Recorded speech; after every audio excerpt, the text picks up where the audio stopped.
Je ne sais pas si je devrais te dire pourquoi.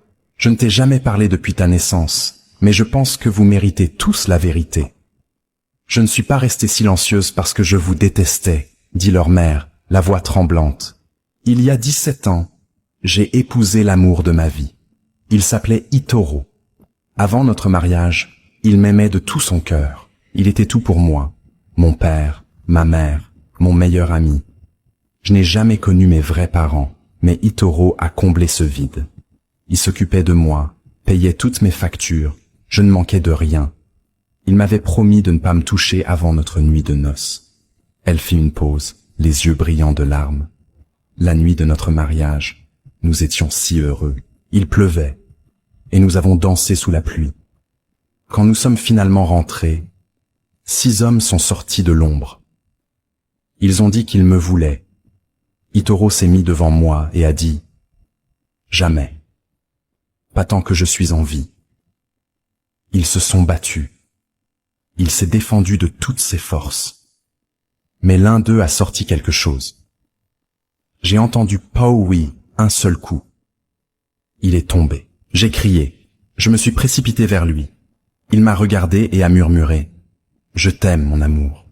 On se reverra là-haut. » Puis il a rendu son dernier souffle. Cette nuit-là, j'ai juré de ne plus jamais parler. Pas avant de revoir Itoro dans l'autre vie. J'ai pleuré, supplié, mais ils n'ont eu aucune pitié.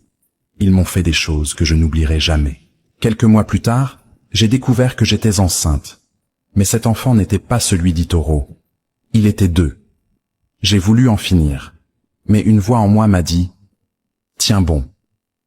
C'est ainsi que tu es né, Obok. » Puis, la vie est devenue encore plus dure. Je n'arrivais plus à nous nourrir. Un homme est venu, m'a proposé de l'argent, puis il a profité de moi.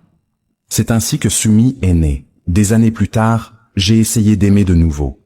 J'ai fait confiance à quelqu'un qui m'a dit qu'il fallait que je tombe enceinte avant qu'il m'épouse. Je l'ai cru. Je suis tombée enceinte. Et il a disparu. C'est ainsi que Gogo est venu au monde. Des larmes coulaient sur ses joues. Chaque fois qu'il pleut, je me souviens de cette nuit-là. La nuit où j'ai perdu Itoro. La nuit où j'ai tout perdu. Les enfants éclatèrent en sanglots avec elle. Elle les prit dans ses bras et murmura « J'ai prié pour vous tous. Vous ne souffrirez pas comme moi. Aucun mal ne vous atteindra.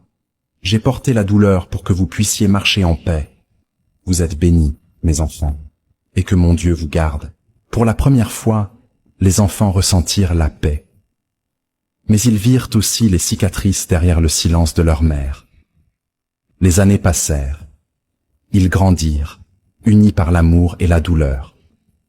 Obok devint pilote, Sumi avocate et Gogo médecin.